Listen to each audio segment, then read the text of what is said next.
The Kitgun was the first customizable gun type brought into Warframe, occupying the secondary slot and making waves, the Catchmoon especially. Now we've got primary slot Kitguns, and there's a lot to unpack here. The signature attack style of each Kitgun remains the same, but the detail is different in the ways that matter. With that in mind, it's time to find out what these guns are and what the best builds for them are. I'm the Engineer, let's solve a practical problem.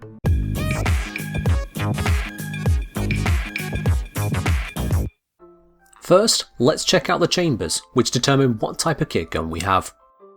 The Catchmoon, the icon of Kitguns, remains a shotgun type weapon with innate punch through, but now has gained an automatic firing mode in place of the old semi-auto.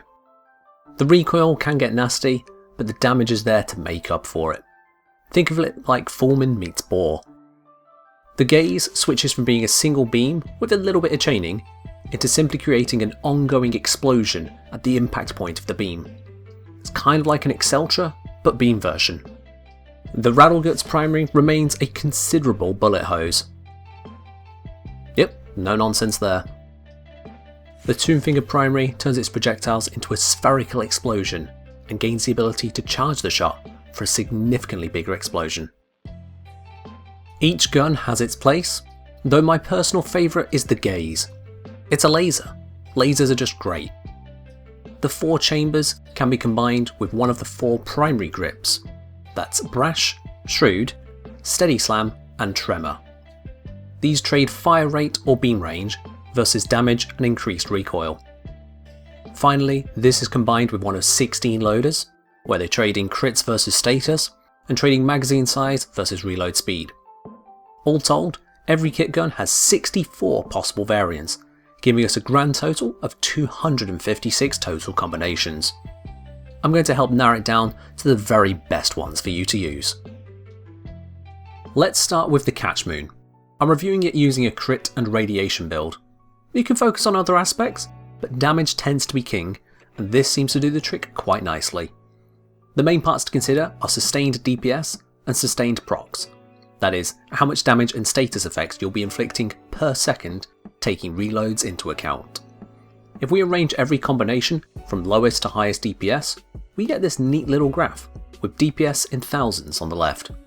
Again, taking into account reloading.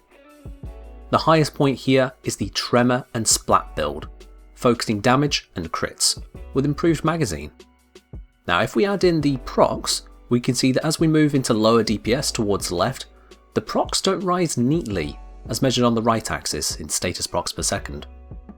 With these peaks and troughs, we can cut all the many possible combinations down to just 7 you can consider. Due to how the stats all work out, these 7 builds gain as much status as possible with minimum damage trade-off. Every other build is either just worse, or with barely any redeeming factor. In order then, from most to least DPS, we have Tremor Splat, Tremor Bashrak, Tremor Deep Breath, Tremor Sparkfire, Tremor Ramflare, Brash Sparkfire, and Brash Ramflare. If you're seeing a trend here, that's to be expected. Tremor is the highest damage grip, and Brash is the highest rate of fire grip, which work well for DPS and status effects respectively. The others aren't just jack of all trades, they're actually just worse for the Catchmoon. The Tremor Splat combo gives the Catchmoon a sustained DPS of 68.7 thousand, versus a standard hybrid build on the Foreman reaching only 60.7 thousand. The Riven disposition on the Foreman is higher, and it has options the Catchmoon doesn't, like an alternate firing mode or built-in silence, but this still means the Catchmoon primary is a very strong contender for those who want something like the Foreman, but not the Foreman. Next then is the Gaze.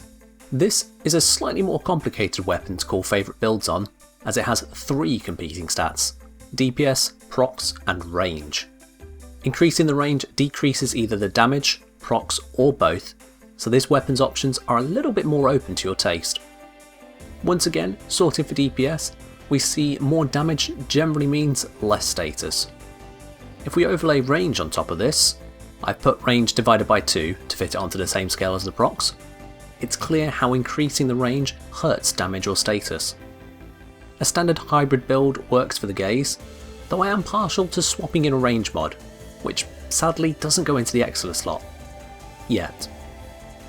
So, top of the board for damage is, unsurprisingly, the Tremor Splat combination.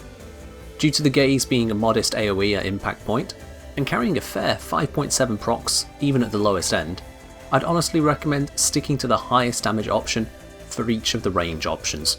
So that is Tremor Splat, Steady Slam Splat, Shrewd Splat, and Brash Splat. Due to the way that the stats land, the Splat magazine is always the highest DPS for the gaze. If you really need to go for procs, go full out with the Tremor Ram Flare. Or, if you need procs and range, take your pick of the other grips with Ram Flare. That said, I wouldn't favour going that heavy on status with a primary weapon. I suppose it can work if paired with something like Condition Overload. Onto the Rattleguts, and this one is similarly easy to the Catchmoon to appreciate. Just like the gaze, I'm comparing the loadouts using a standard hybrid build, creating an array of options looking like this. As you may have already guessed, the top damage goes to the Tremor Splat combination. Similarly, more damage roughly means less status, but it's not a pure trade. For this weapon, there are 6 main combinations to consider from these 6 main peaks. That's Tremor Splat, Brash Splat, Brash Stitch, Brash Bellows, Brash Thunderdrum, and Brash Ram Flare. The Brash grip really shines with the Rattleguts due to the immense fire rate being taken yet further. Nothing else really compares. All the other grips just kind of tail off, failing to get the same results. Now the Brash grip does mean reloading more often than the other choices, so if you don't like reloading too often, use Brash Stitch for the highest magazine, or just go Tremor Splat for the much lower fire rate and a moderate magazine.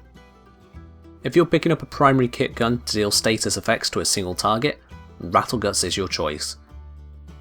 Similarly, this is the only kit gun that has an unlimited range, although you may find the recoil and spread a little bit troublesome at the longest distances.